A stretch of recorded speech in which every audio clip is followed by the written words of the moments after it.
formación profesional. La primera.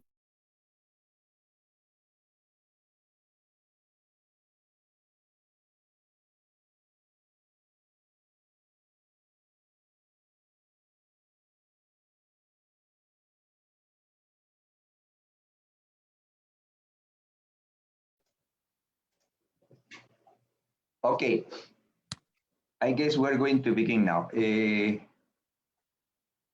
everybody.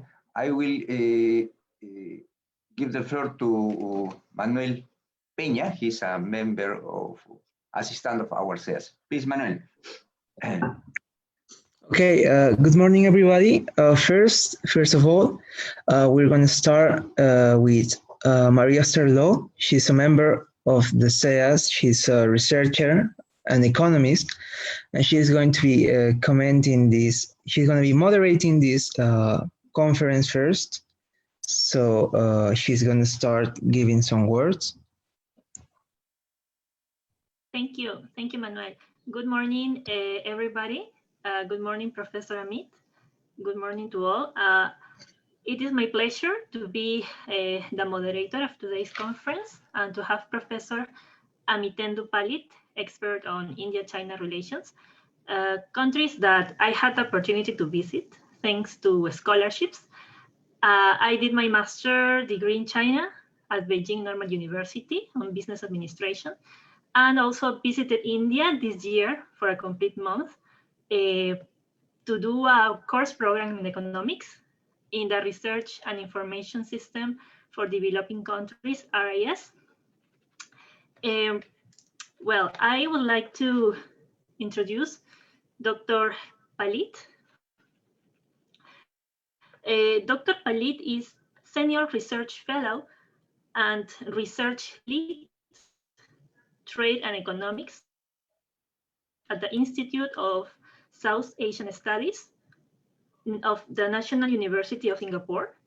He's an economist specializing in international trade and investment policies, FTAs, supply chains, connectivity, cross-border data flows, and the India economy. He sits on the World Economic Forum's Global Future Council on Trade and Investment.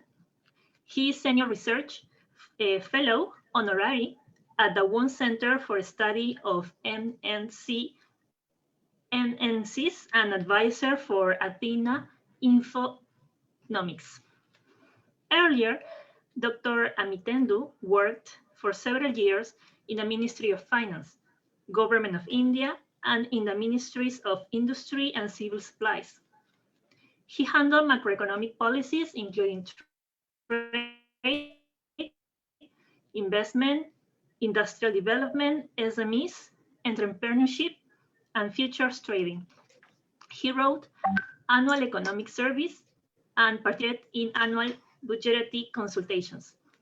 He was on advisory committees of the Planning Commission for India and the ILO. Dr. Amitendu has edited and authored several books. So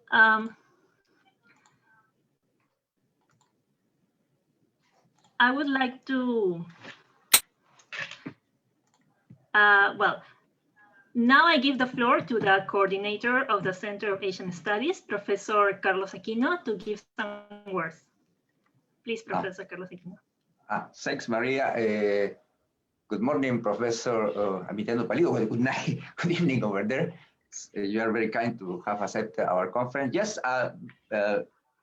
brief words about our center.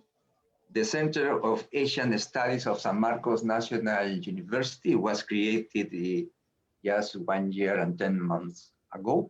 And our aim is to do research about this very important region of Asia that each time is becoming even more important for Peru. Yes, before beginning formally this conference, I was telling Professor Amitendu how much important Asia and particularly China is becoming. Okay, so this is a very important region. We need to do a lot of research on that. And also we want to propose public policy to our government so we can have a better relationship with that important region. This conference touched in a very important point. China and India are two countries, and as many project, probably in the next 20, 30 years, they will be among the 2, 3 biggest countries in the world. So to know the relationship between these countries is every more important. Okay.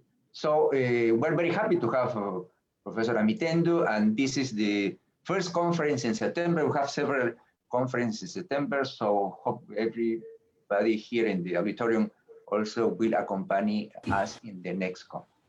So that's all. Thank you. Thank you, Professor Aquino. So after Professor's Palit conference, we will have some comments given also by Professor Aquino, and after that, the round of questions. So without more to say, I give the floor to Professor Palit. Thank you. Thank you so much. And I would like to start by first wishing you a very good morning. And we are in very difficult times all across the world. So I wish all of you stay safe, stay healthy. But I think one of the good parts of the development around us has been that it has given us all an opportunity to reach out to each other through the cyberspace in different corners of the world. Perhaps we would have found it difficult to meet each other if this pandemic had not broken out and if we had not taken to Zoom or other forums as one of the ways of organizing virtual meetings and conferences. So I'd like to thank the National University of San Marcos and the Center for Asian Studies, Professor Carlos Aquino. Thank you so much for your generous invitation. Thank you, Professor Maria, for agreeing to chair the session today. I'm going to speak on the India-China relations and the new developments and implications of those developments. And as Professor Carlos mentioned, China and India are not just two very big countries by themselves, but they are also in a very interesting bilateral relationship with each other because they are neighbors. They have a very long border, which is a historical border shared by these two countries. They have been sharing a large part of common geographical territory in the Himalayas for a very, very long period of time in history, for centuries altogether. They have had historical exchanges, communications, movements between the two countries. But over the last 70 to 80 years, and this is primarily after the Second World War, there have been more histories of confrontation between the two countries, which essentially was in the decade of the 1960s when there were military conflicts, following which there was a secession in diplomatic relationships between the two countries. But then again, these diplomatic relations were revived from the late 70s. Formal diplomatic relations in a fairly comprehensive fashion were restored from the middle of the 1980s. And since then, India and China have continued a policy of engagement, primarily through economics and business, but also through a shared history of contribution when it comes to a large number of global issues, primarily in the area of climate change and sustainable development. However, this has not meant that the two countries have been able to overcome their differences. And their differences have continued to remain, primarily because of two reasons. The first is the outstanding bilateral differences over the resolution of territories on the border in the Himalayas, on which the countries have been discussing in a structured fashion for several years. But unfortunately, till now, the border issue between the two countries has remained unresolved. At the same time, adding to the bilateral complications has been a host of developments which are taking place around India and China and within India and China itself. And these primarily relate to the ambitions of the two countries as their economies have been expanding, as their outreach has been expanding, as they begin to exert and realize the fact that they have really become important strategic actors in the global order and the regional order. And as a result of that, both countries have started experiencing each other's strategic ambitions and aspirations in a way that is not always comfortable for each other. Of course, when it comes to economic size and probably in terms of the other elements that go into the making of a major power, China is ahead of India in most respects. But the fact remains that India is a sufficiently big country, a large country with a commanding presence in terms of the geography that it has, in terms of the number of people that it has, in terms of the contributions that it has been making to several sectors of the world economy. And all these make the India-China relationship an extremely important bilateral relationship. And that bilateral relationship, in terms of what it experiences, has implications for practically the all of the world. So their mutual relations and their impact is not just limited to Asia and the neighborhood, but perhaps other parts of the world, including Europe, including Americas, tend to be somewhat influenced by what is going on in this relationship in some way or other. So what I'll do is that I will very briefly take you through a series of recent developments in the India-China relations, which are all the related developments that have happened after the outbreak of the COVID-19 pandemic. And these have all basically happened over the last few months. So as you would see in the screen that I'm sharing with you, over the last 4 to 5 years, there have been more than one instance of the troops from both countries, the military forces, facing off each other on their borders in the Himalayas.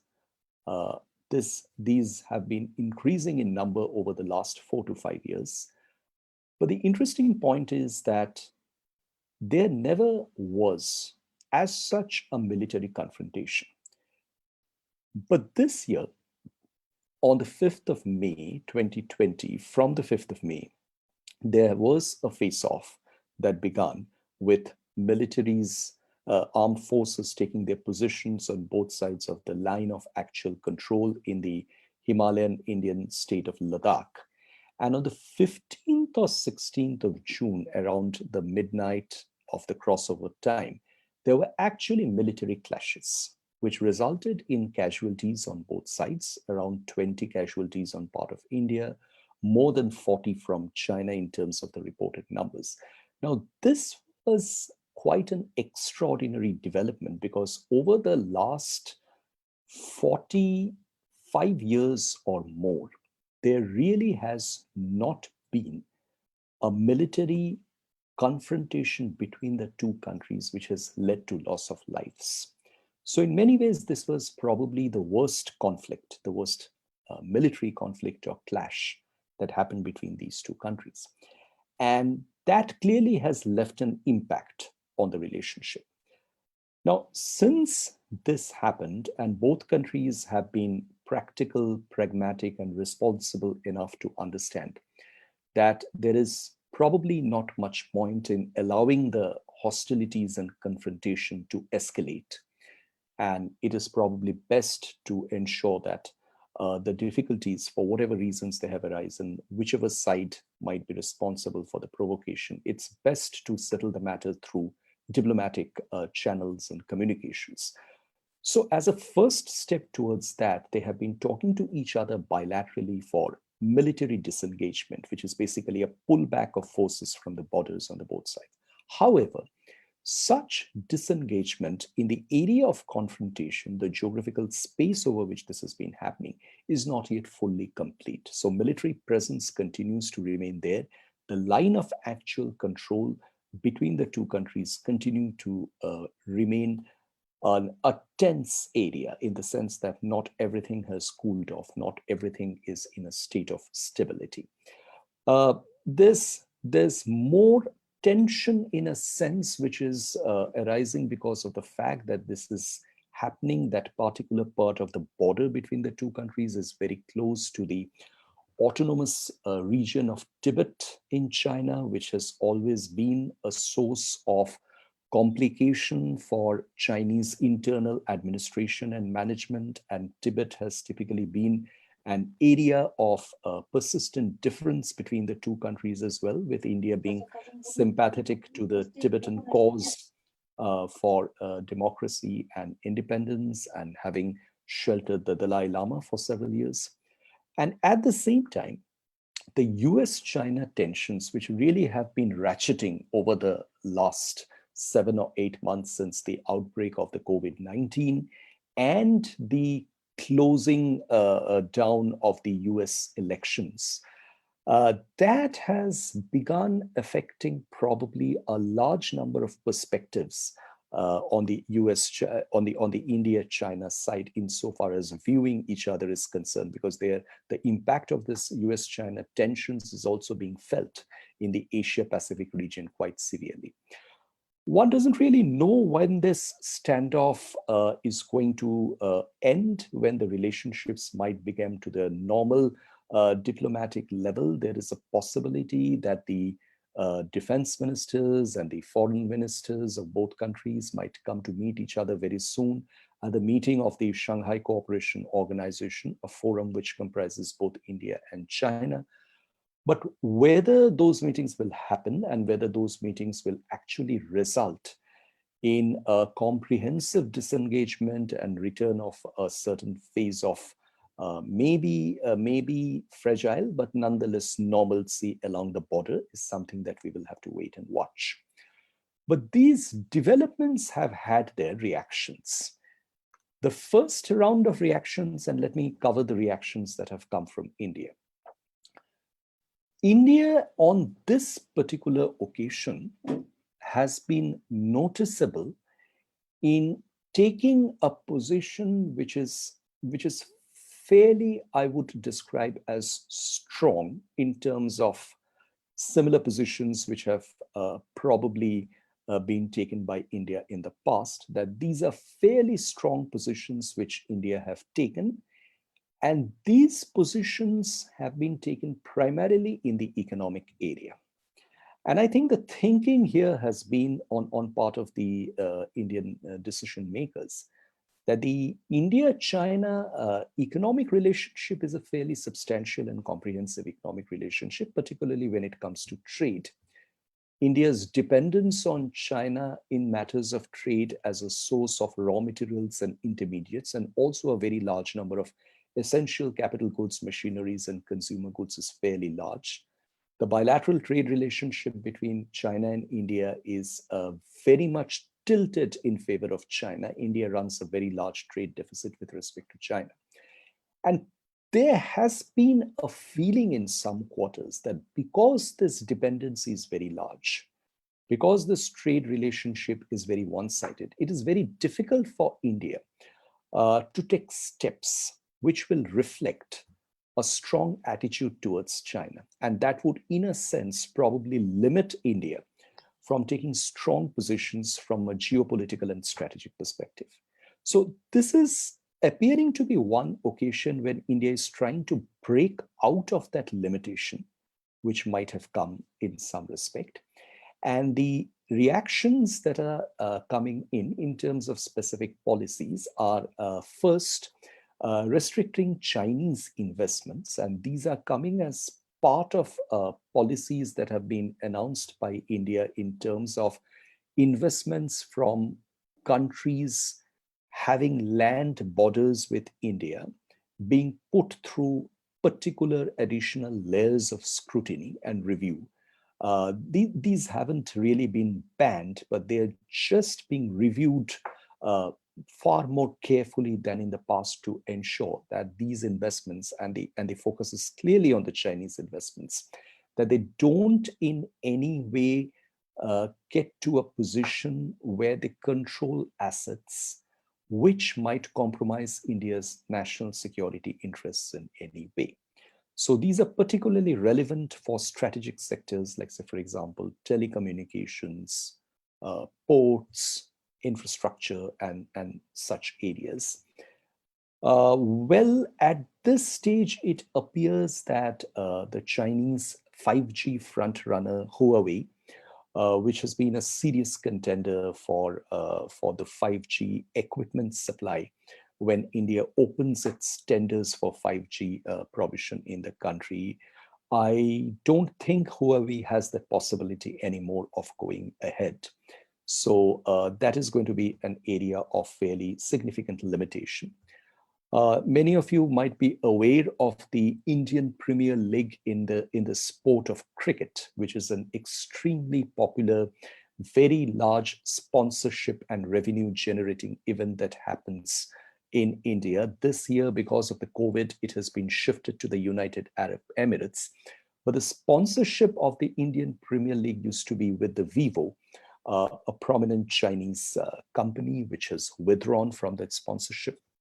And most significantly, this is in fact being described as a very significant step by India insofar as limiting Chinese influence in India is concerned.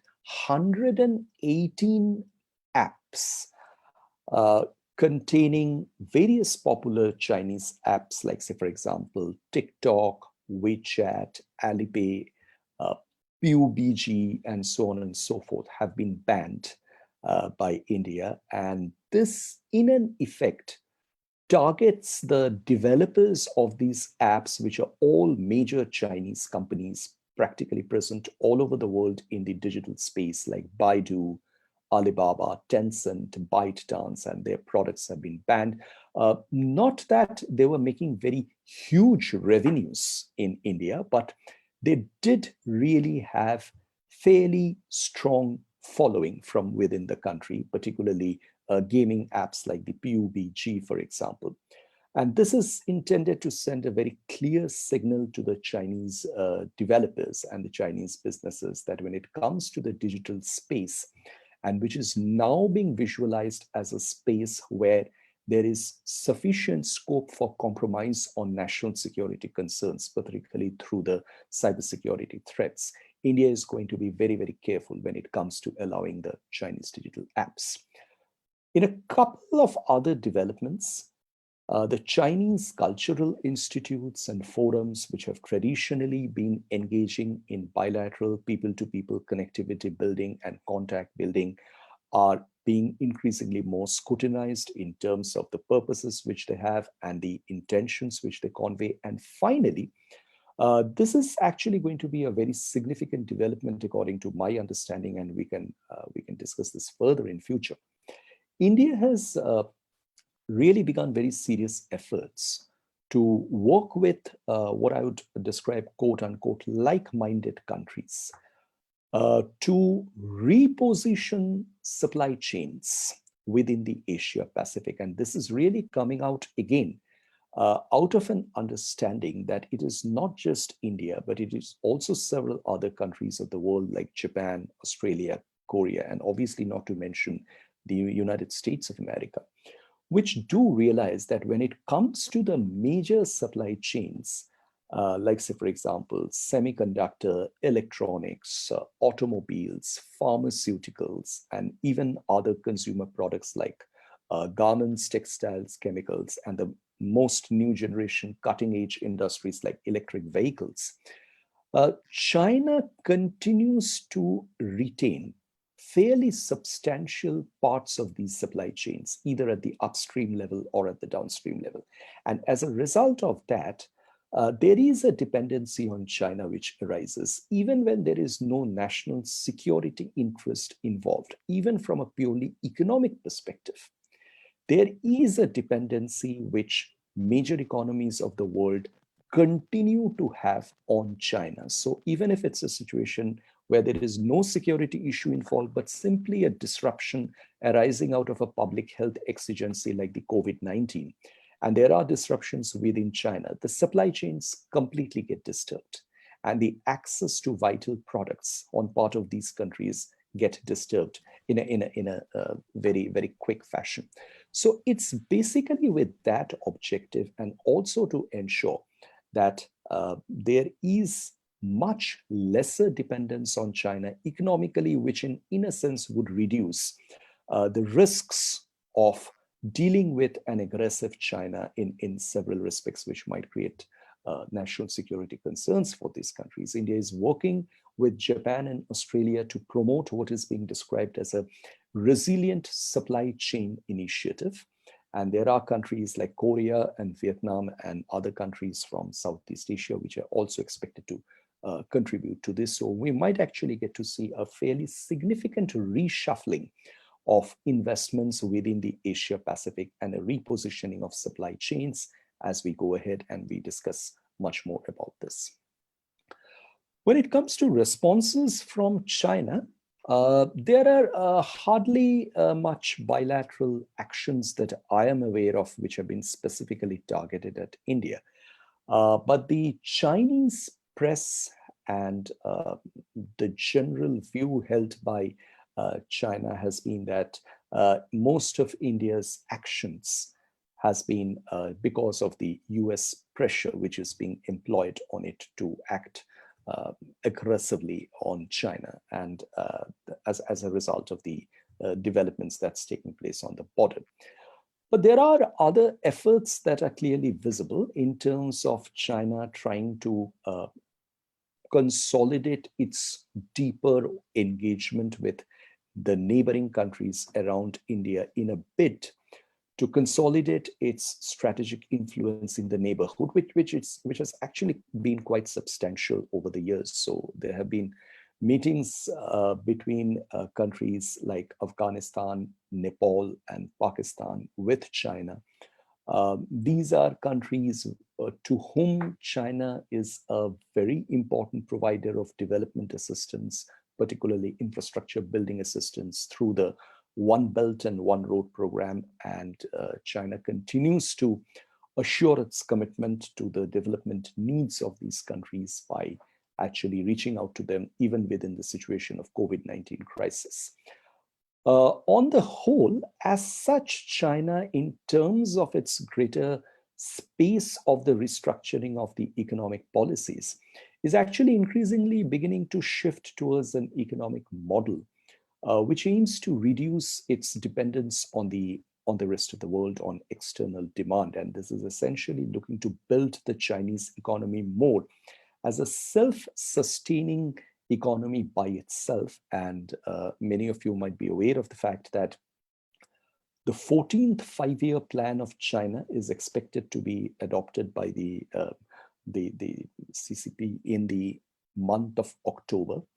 And this, in fact, will be the first five-year plan which is going to come in after China has achieved its first centennial objective of getting out of absolute poverty and ensuring a moderate level of prosperity to most of its people.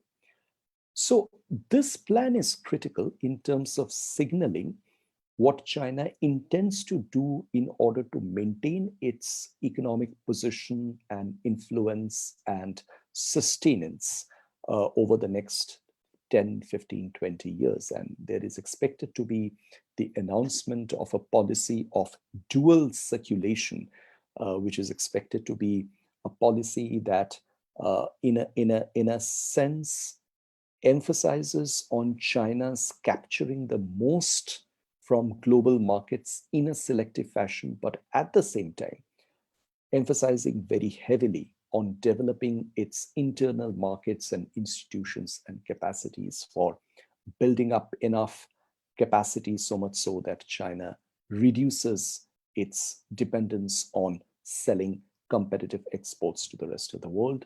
And there are also efforts to introduce digital currency by the Chinese central bank. This is where China is expected to be the first of the bloc. And it's quite clear that China looks at the fascinating growth in the global digital economy that has been happening as one of the areas where it can contribute substantively in terms of the efforts that it has been undertaking. It might even go on to actually propose the CBDC as one of the ways in which the yuan or the RMB can be pitched into an alternative reserve currency vis-a-vis the US dollar or along with the US dollar in the years to come. Finally, from a purely India-China bilateral relation perspective, if one looks at the global and regional impacts, the border issues, irrespective of the discussions that take place at the minister level, irrespective of the other general conditions, even if they don't flare up, the border issue is unlikely to get resolved very quickly unless India and China are actually able to work out a structured mechanism through which they can reach an end to this problem in a manner which is of complete mutual satisfaction to both sides. Now, how that will be reached is a matter of speculation. I would not like to speculate on that because this is a subject on which years and decades have been spent by diplomats and experts. But the border issue is likely to remain as an area of friction, which is going to flare up time and again. So this is going to remain a contentious area. And as a result of this particular problem and the general tensions between China and India, as both of them exert their strategic influence over their respective neighborhoods, which are each other's neighborhoods also, in the sense that much as India is a part of South Asia, China, because of its sheer size, also considers South Asia as its neighborhood or periphery. And in a similar way, India also considers parts of Southeast Asia around the Bay of Bengal and beyond as part of its periphery. And both are keen to retain their respective strategic, geopolitical, and geoeconomic influences in these areas, which they look as their neighborhood.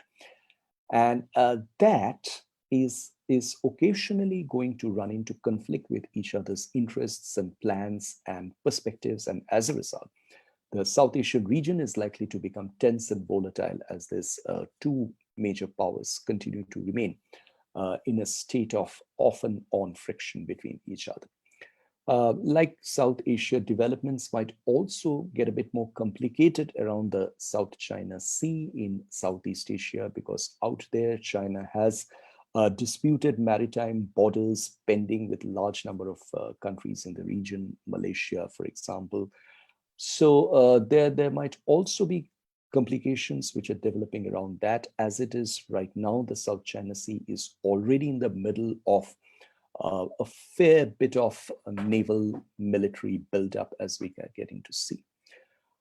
In a greater sense, and this is looking at both the global and regional impacts, I suppose the India-China relationship is going to contribute to certain polarizations that are quite imminent. And one of these is what I mentioned, that of the repositioning of supply chains, where India is looking to work with a group of like-minded countries, Japan, Australia, Korea, Vietnam, the United States, to snatch and shift some production of the major supply chains out of China.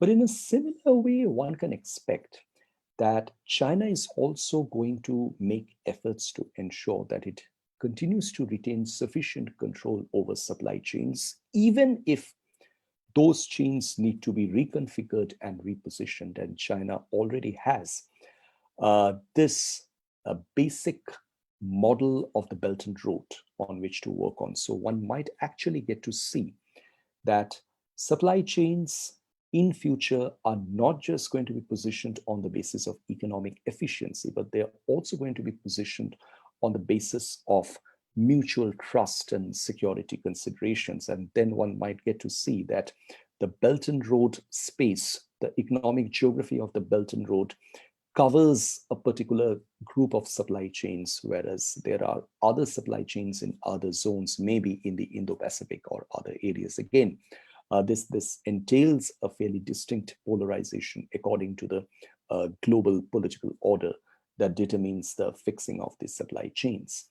What is also likely to happen, and this is where India and China both share in terms of their economic size and the space they occupy in the global population, is going to have an impact when it comes to polarization over the COVID-19 vaccine distribution, because much as there is a global race for vaccines, I think both India and China are the largest markets for consumption of these vaccines. India has a decisive advantage insofar as producing the vaccines are concerned, the mass vaccines. But at the same time, there could well be a situation of vaccine nationalism and its strategic polarization. So India and China are likely to work with their respective allies to ensure that there is a relatively aligned distribution of vaccines when the vaccines become available. There's also expected to be some polarization on which India and China respectively might contribute when it comes to digital outreach and the data standards. By now, it's pretty clear that Huawei and ZTE and the Chinese 5G companies are not going to get preferred access or competitive access in a large number of markets of the world, but there are other several large markets of the world where they might get such access. So there's going to be a polarization in that respect. There's going to be a polarization with respect to the way data standards are being worked out, because China and India have had fairly distinct positions in this regard. And finally, to my mind, what remains a fairly critical short-term factor is the outcome of the US elections, because much as the US-China relationship has now reached a stage where the hostility or the lack of trust is almost bipartisan, if one can describe it that way, at least as far as the US political system is concerned. But there's also this tendency that domestic elections and domestic political imperatives make certain rhetorics very essential. One should not lose sight of the fact that US and China have already entered into a trade deal, but there are a large number of contentious steps and policy issues that are happening between the two countries, primarily from the US side.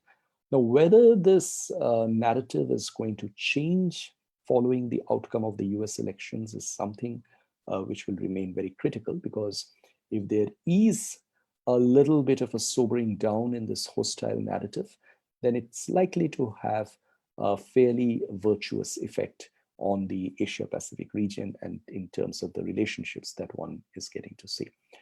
These are some of the observations that I thought I would share with you, and I hope I have been able to gather some of your thoughts together in this regard in terms of the bigger impacts that we can get to feel and experience as a result of the current state of affairs in the India-China relations. And I'm very happy to listen to your comments and answer any questions that you might have. Thank you so much. Thank you so much, Professor Amitendo Palit, for this insightful and wonderful conference.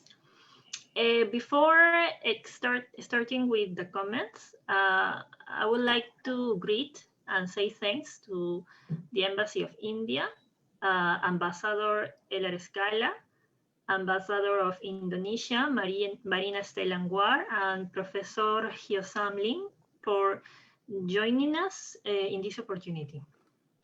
Now, without more to say, I give the floor to Professor Quino to give the respective comments, and then we have the round of questions. Thanks, Mary. And thanks, Professor Amitendo Palit. Very, very comprehensive conference. You have covered practically all the aspects of the complex India-China relationship. As you rightly said, these two countries have a very, very big, important relationship that have a very big impact in the Asian region. Asian region is the center of the world economy, and is becoming the center also, is going to become the center of political power. So these two big actors, is very important to know what's happening between them. Yeah, it's a very complex relationship. They have share a frontier, a very big one, and still some part of that frontier is not being delimited. They have this actual line of control, and the another McMahon line that is not well defined yet. And also, as you rightly said, there are some countries around that area, specifically, for example, Pakistan, for example, that have a very complex relationship with India. And that is a point probably also of problem with India, because some people said that perhaps India could be involved in a two-front conflict, not only China, but also Pakistan. And that's bring to me a question that I want to make also, Professor. You know, Russia, for example, have had a very strong relationship with India. Russia have been the main supplier of military equipment to India, but as we also know, Russia is a very close friend of China. So in the last 2-3 years, we have seen that India is having a very close relationship with the United States. And Mr. President Trump was in India this January, visiting India. And some people are saying that perhaps India is going to become more close to United States. Well, you know, United States, India, Japan, and Australia are together in this so-called quadrilateral security arrangement. So probably they said India will become more close to United States. Even they are talking that they have recently, from some years ago, this Malabar naval exercise. The United States traditionally is participating there. Probably Australia is going to join that, and perhaps Japan is going to join that. So my first question will be, do you think this Quad relationship is going to become more stronger? Even in this Monday, I guess, there was a meeting between high government officials from the United States and India. I was reading in this paper that the Deputy Secretary of State was participating, and he even proposed a kind of NATO alliance, really, a defensive agreement between United States, India, Japan, and Australia. So what will be the implication in that case, okay? So this is first. The second thing that I find very interesting, and you have also said, we're talking now about this big conflict between China and United States. We're talking about the coupling of China and United States economy. So some people said that this could present a big chance for India, really, for some companies that want to move from China. Perhaps they could go to India. And yeah, it could be the case because India have a very big pool of labor force. The reason first that was why many companies went to China to establish a manufacturing operation there. But I guess India still have a problem, as you know, this physical infrastructure. It's not only enough to have cheap labor force, but also physical infrastructure. In that sense, China have gone ahead. That's very interesting. I was reading, for example, that in 1980, China and India have nearly the same economic size, okay? Just 40 years ago, India and China have nearly the same economic size. But now, as you know, India is lagging behind China.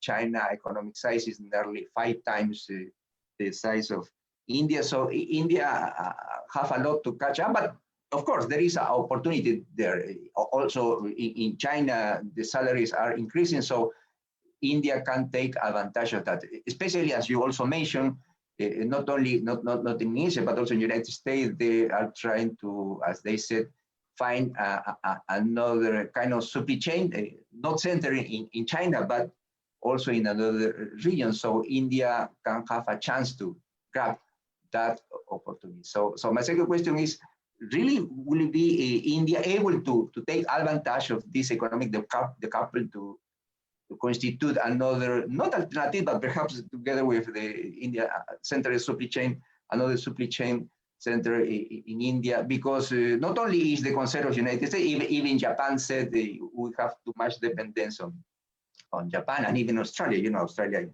the last days, they have some kind of economic conflict with China also. So I guess, again, these Quad countries, these four countries have a common interest, not only in the defense aspect, but also in the economic aspect, to be less relevant in China. And the last thing that I want to address is the question is, you know, China and India are two big countries. I always tell my students the impressive economic growth in the last 40 years of China, it is not so impressive if we take into consideration that during much time of the last 2000 years, China was a big economic power, but also India.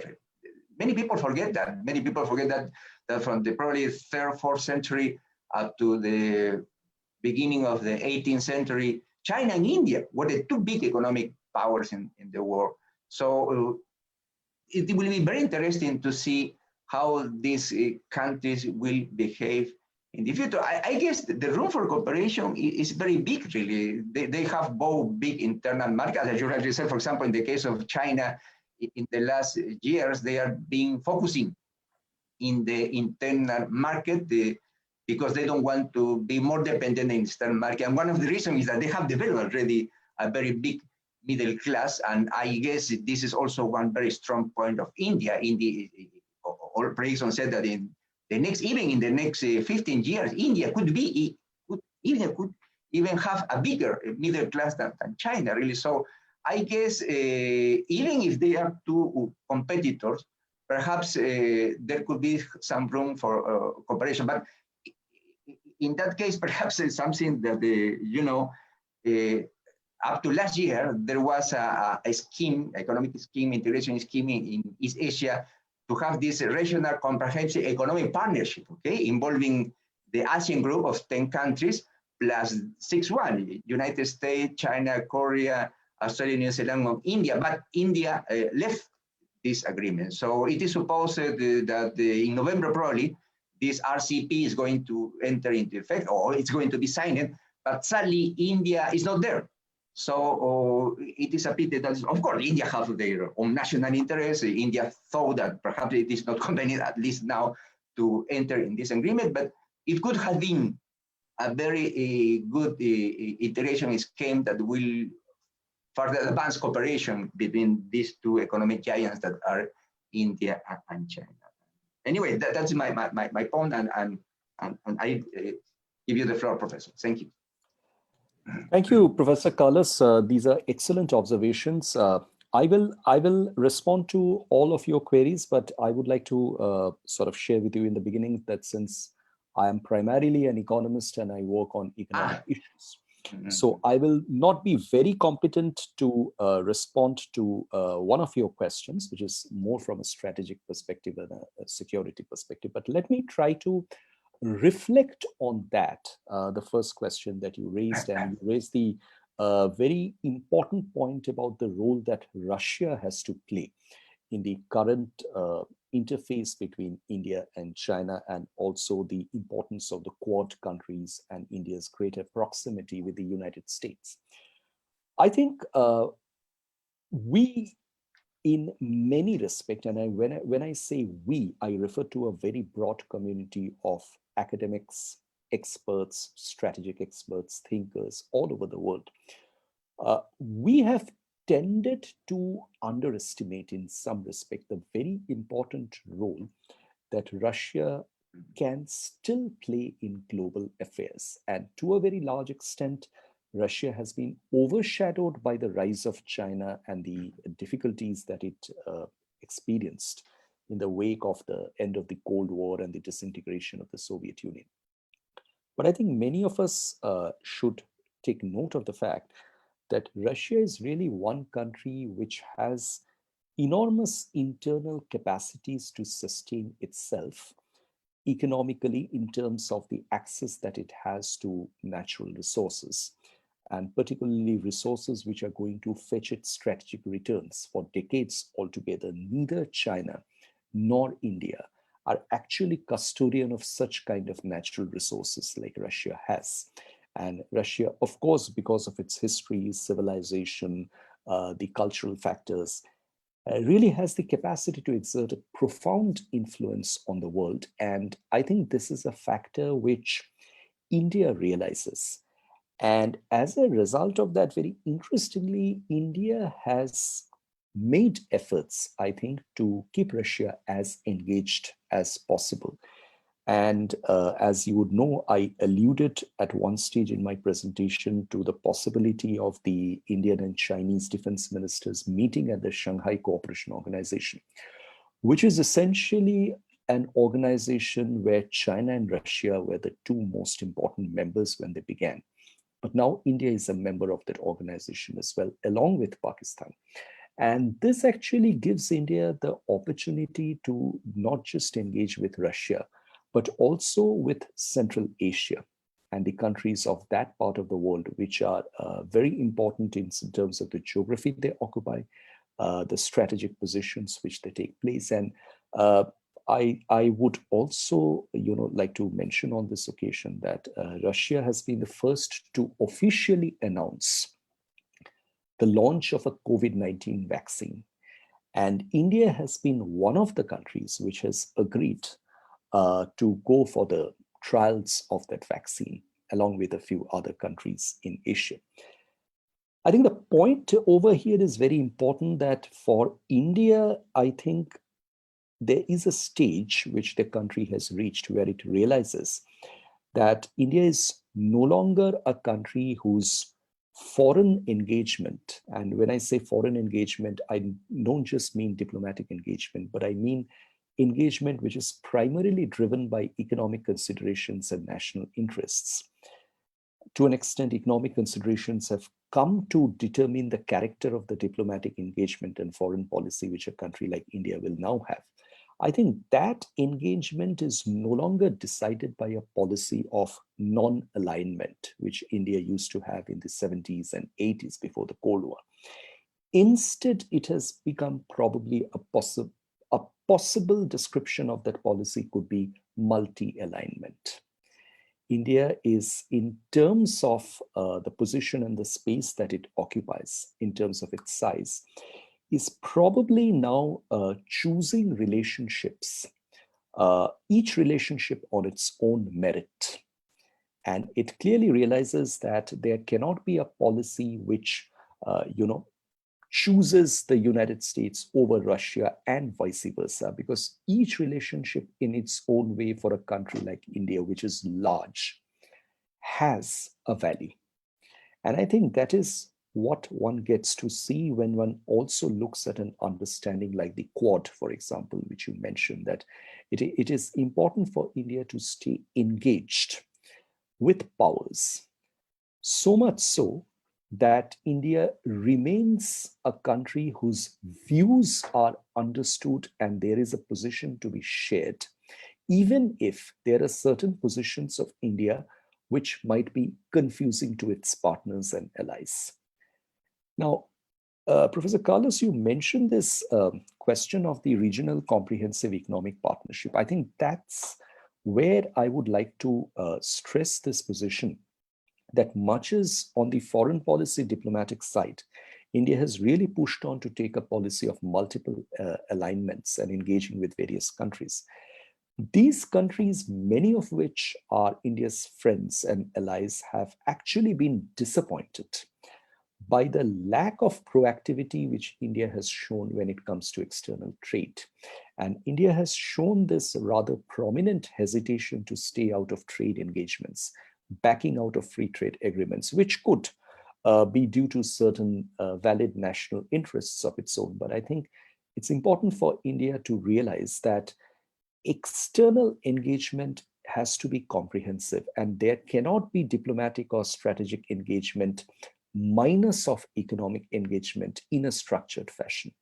And that is really a disappointment when so far as India's engagement with Southeast Asia and a certain number of other countries are concerned.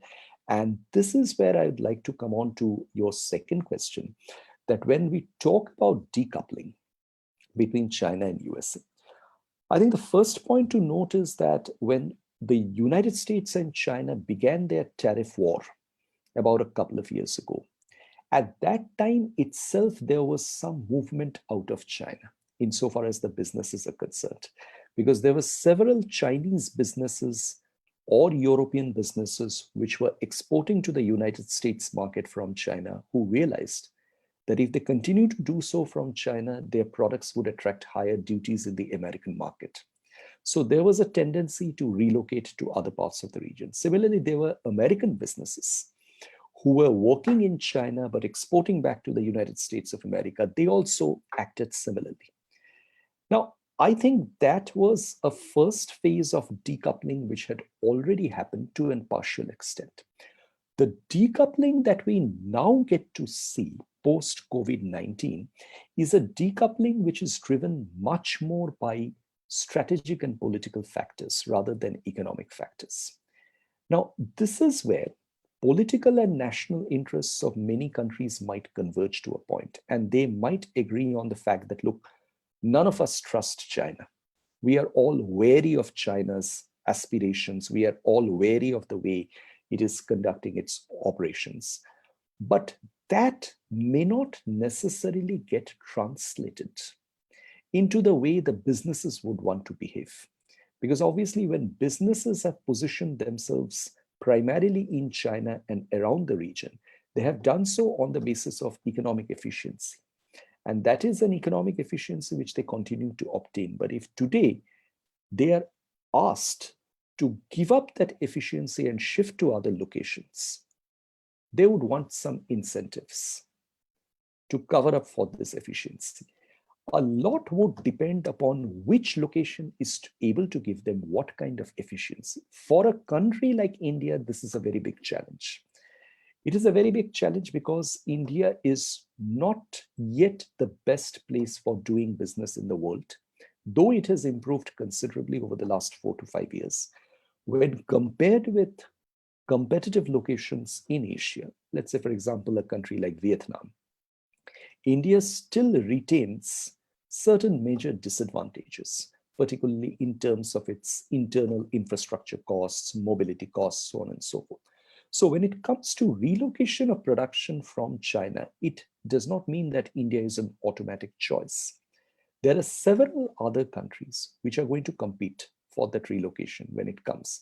It will come down to a large number of factors. It will come down to the incentives that national governments can give. It will come down to the incentives or the confidence which these governments are able to generate in the investors who are wanting to move out. And this is where, again, I think the fact that India has been hesitant to engage in trade agreements and larger trade coalitions could be a factor which might work against India.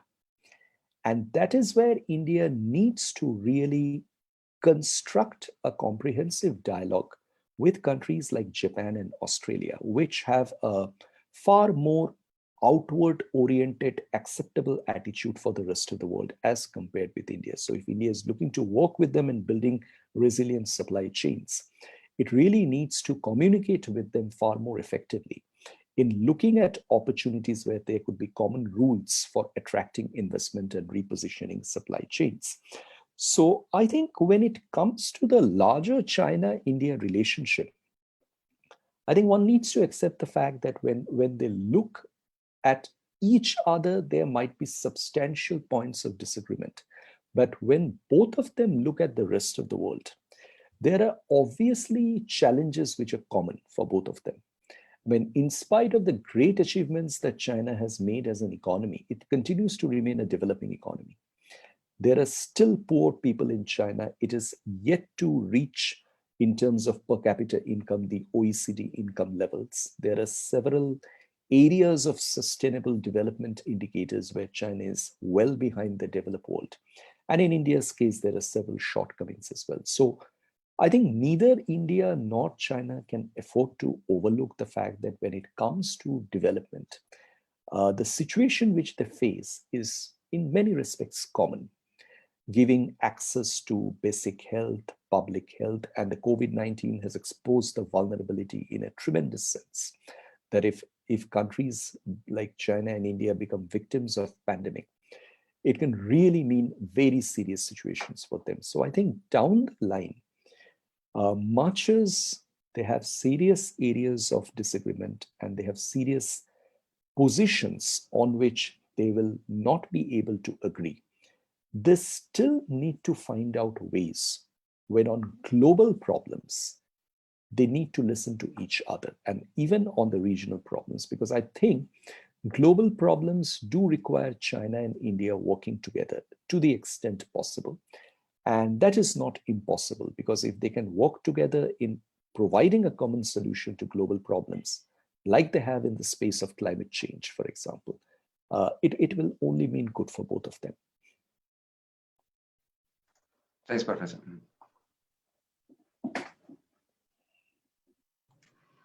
Thank you, Professor. So now we are going to start with a round of questions.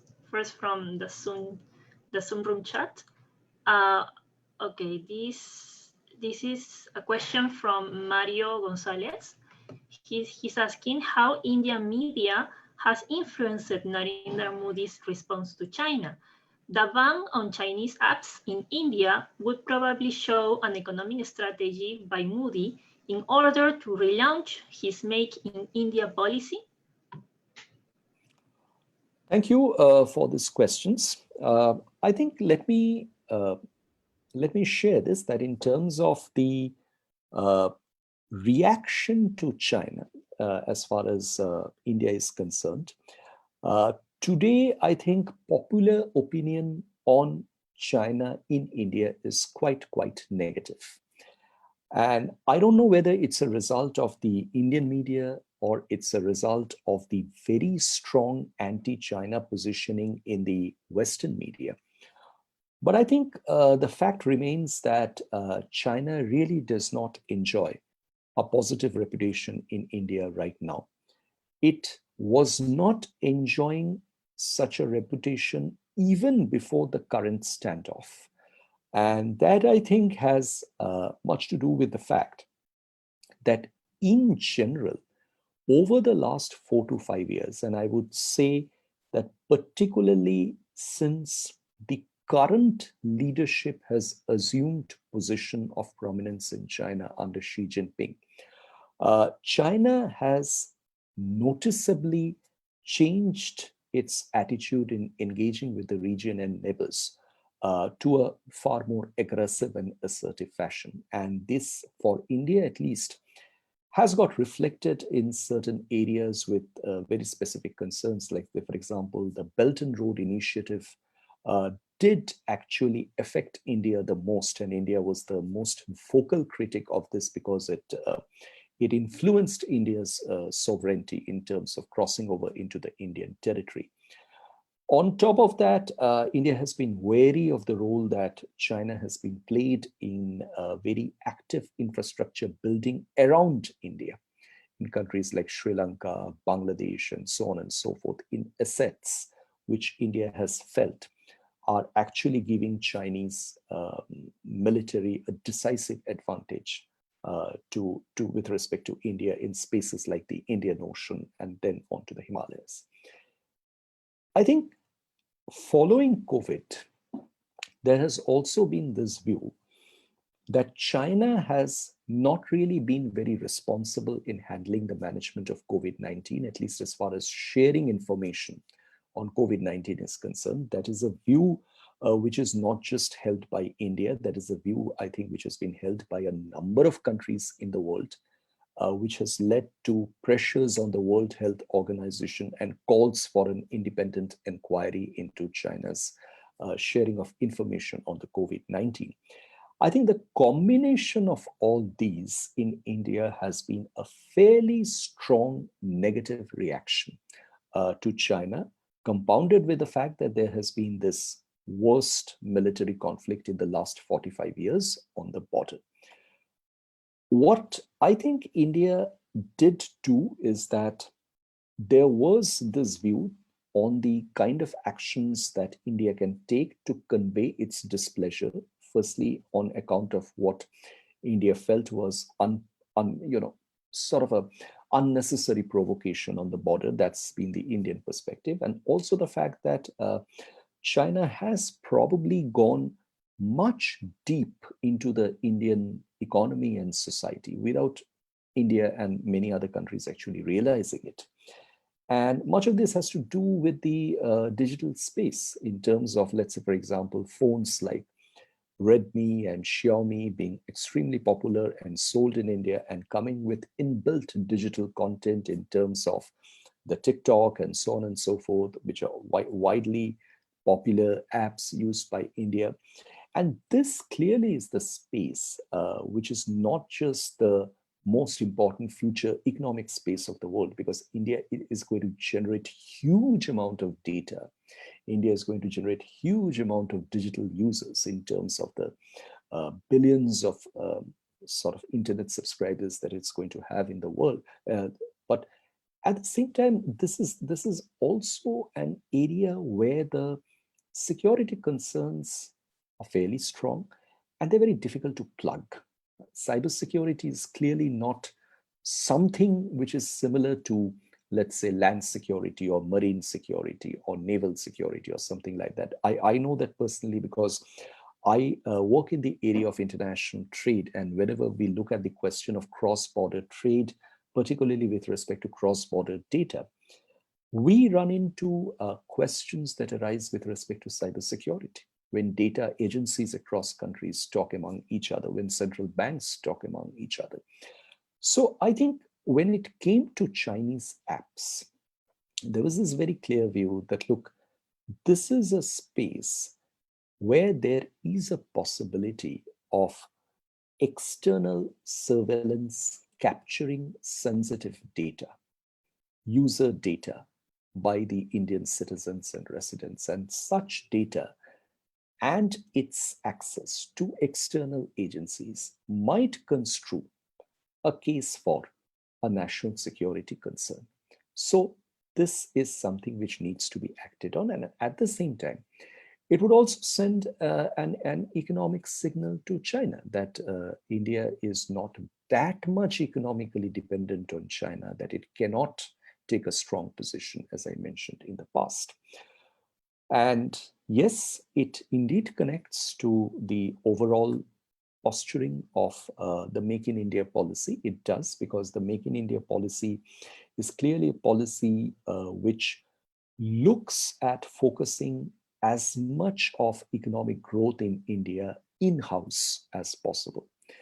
However, I would like to submit in this regard that much as it could be a positive policy to implement, I think this is a policy which has a risk of pushing India down the road of external economic isolation if it is carried to an extreme. And that is something which India needs to be careful about, because building internal capacities does not mean disconnecting itself from the rest of the world economically, even if that is China to an extent. I think purely for its own economic interests, it is important for India to retain certain economic links with China, particularly on certain imports, till the time it is able to actually identify alternative sources of import switching and building of internal capacities. So that is a risk that India will have to guard against. Okay. Now a question from Mr. Sem. He's asking, do you think COVID-19 has accelerated the India-China confrontation, especially about the repositioning of supply and chain dynamics in Asia, given that such trend existed long before in the pandemic? If you do, how so? Thank you. I think I addressed this question partly when I was responding to Professor Carlos's question on the decoupling between China and yes. Yes, you're absolutely right in the sense that there was already a process of some repositioning of supply chains happening within the Asia Pacific, even before the COVID-19. And that was largely due to the US-China trade war and the tariffs that were being built back and forth. What COVID-19 did was that I think COVID-19 drew attention to the fact that for a country like India, for example, when it comes to essential medical supplies, let's say, for example, even hand sanitizers, pulse oximeters, protective clothing that frontline medical workers require for fighting COVID-19, China continues to remain the major source of imports for all these items. On the other side, if one looks at India's role in the global pharmaceutical industry, India is the world's largest producer of generic drugs. And it sells huge amount of these drugs to the rest of the world. But it is critically dependent on China for the sourcing of the raw materials and bulk drugs, what we call the active pharmaceutical ingredients. Now, once again, what that means is that for the future prospects of the Indian pharma industry, China remains very important as far as a source and supplier of raw materials are concerned.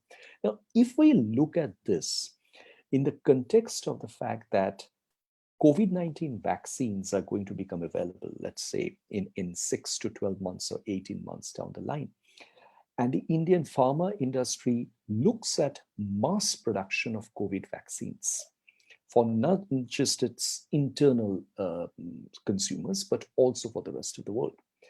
I think the industry needs to take a serious look at where is it going to access its raw materials and bulk drugs from. If that means that India continues to remain heavily dependent on China for the supply of those upstream material, the dependence remains critical, and India remains a sort of a victim in this supply chain and is unable to respond to the opportunities which its pharma industry might get and unable to respond to the global demands.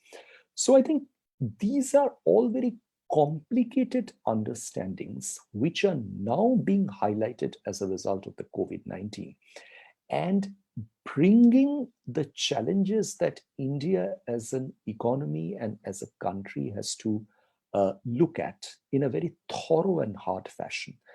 This is also not something that just India is looking at closely. These are also challenges that other countries are looking at closely, primarily because of the fact that the world probably never very clearly realized that how much it's got dependent on China in some extent. I remember, since I have worked on the China-India relationship and I have been following China's economy for some time, there is a statistic which I am used to referring in a very anecdotal fashion. And it kind of says that roughly 80% of what all of us use from the time we get up in the morning to the time we go to bed at night is actually made in China in some way or other.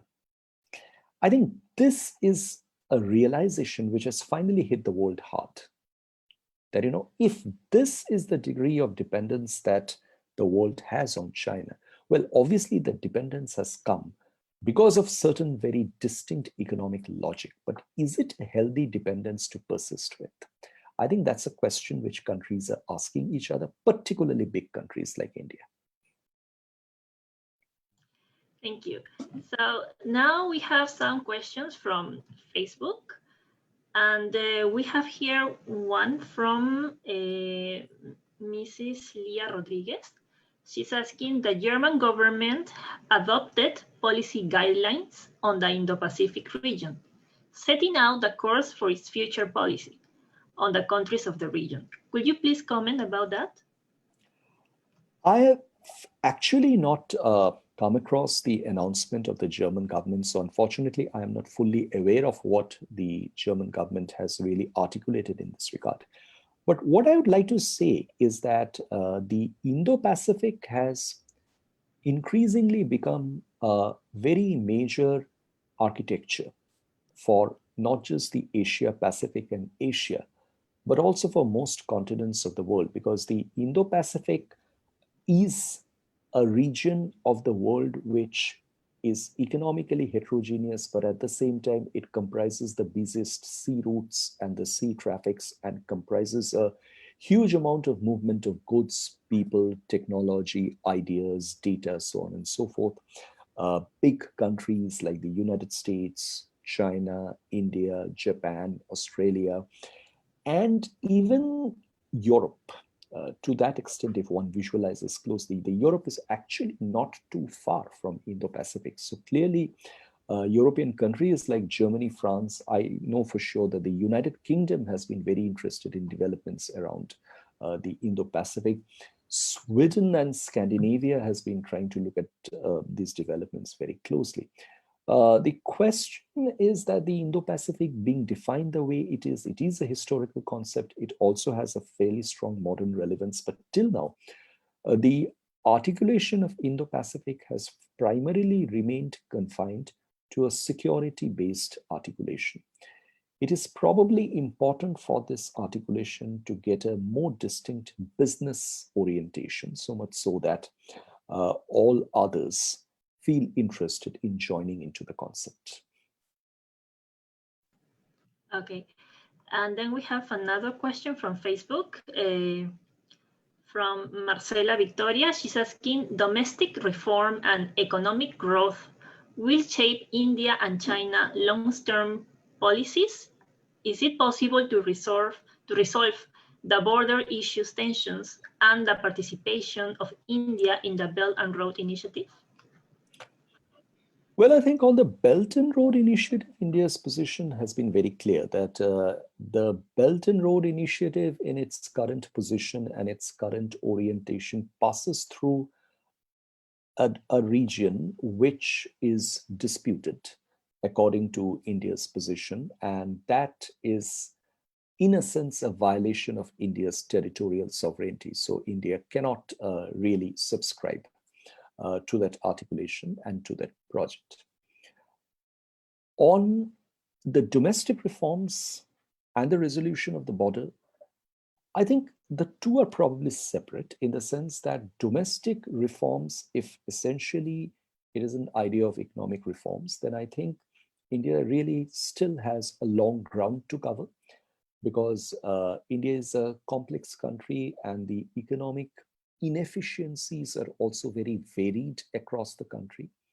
Much of the reasons for which India has not been able to fully exploit its economic potential are actually domestic. And those factors, insofar as the cost of doing business, the internal infrastructure, the quality of arbitration, the factors that really improve the competitiveness of businesses need to be addressed by India much more rigorously, thoroughly.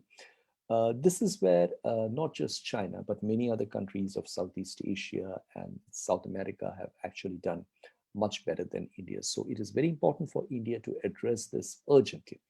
Otherwise, it might not continue to remain an effective beneficiary of the supply chain repositioning strategy as is being worked out. As far as the border issue is concerned, well, again, I'm not really sure whether the border issue does have any prospects for resolution, but I think ultimately it has to come down to a question of a political will. This is obviously a situation where neither side is really in a position to concede. But whether without conceding a satisfactory resolution can be achieved or not is a different question. Yes, thank you, Professor. So we have one more question. I don't know if we still have time. I will read anyway. So from Mario Gonzalez, he says the border issue is still a driver of India-China relationships. So why Indian government holds its traditional position on have open and transparent negotiations with China instead of secret conversation. Israel, a democracy like India, had to have secret conversations with Egypt to achieve a peace treaty. Well, I don't know whether it's a question of being secretive, which necessarily is the secret of success for resolving border disputes. But I think the Indian tradition has always been to go into dialogue, and the dialogues have been transparent as much as possible. But having said that, I think when it comes to discussions on borders, they are not secret, but they're clearly not public as well. And I think these are conversations like most other G2G conversations, which take place behind closed doors. And obviously, one cannot have the public participating in such conversations. But at the same time, I think from an Indian side and from the sides of other partners with whom it negotiates, there has always been this tradition of issuing joint statements which are mutually agreed upon. So I think it's also important for the people and the public at large to know that what exactly is happening with respect to these consultations, because ultimately it is the public which is influenced the most as a result of these decisions. Okay, thank you. So now I give the floor to Professor Aquino. He wants to say some words. Thanks, Maria. No, just I guess we have taken a lot of time from Professor Amit Endupalli. Says, Professor, you are very kind of attending our petition, and I think it's very late at night there.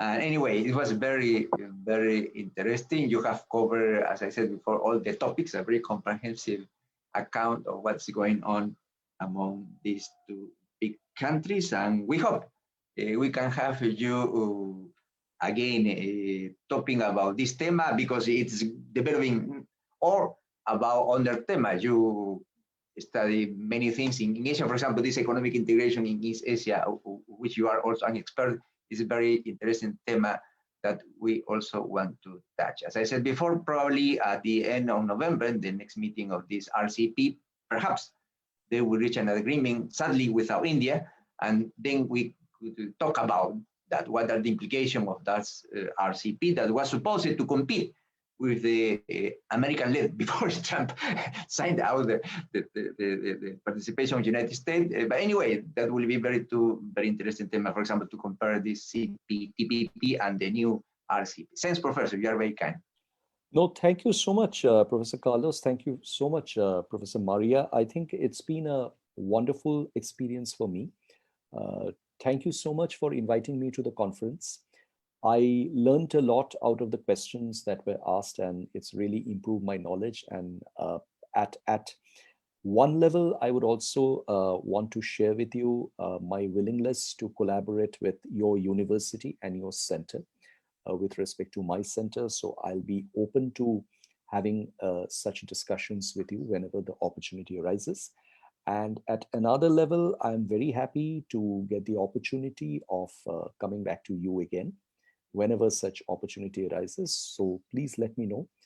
And I wish you all the very best.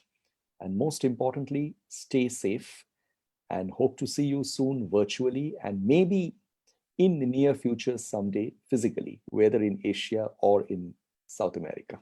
True, perhaps now, Professor, when things get to normal. Thanks everybody. Just to finish it, let me give an announcement. Today at 7 p.m. we have another conference. Sorry, Professor, I will tell it in Spanish because it's in Spanish. We're going to have, vamos a tener a las 7 de la noche una conferencia sobre cine hecho por mujeres en Japón, del grupo Futari. Están invitados hoy día a las 7 de la noche. Y por último, el día miércoles vamos a tener una conferencia del embajador de México sobre el nuevo Tratado de Libre Comercio entre México, Estados Unidos, Canadá y de Alianza del Pacífico. I was telling Professor, sorry, in Spanish, we're going to have the conference today, but on this next week, on September 9, we're going to have a very interesting conference given by the ambassador of Mexico in Peru.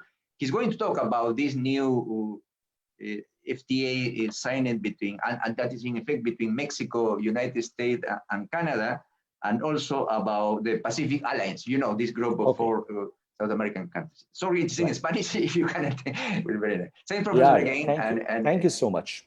Take care, everybody. See you again. Too. Have a good weekend. Bye. Bye. Have a good day. Bye. Thank you, Professor. Thank you. Bye. Thank you. Bye. Gracias, María. Thanks, Bye. everybody. Gracias, embajador. Gracias, profesor Kiasan Lim.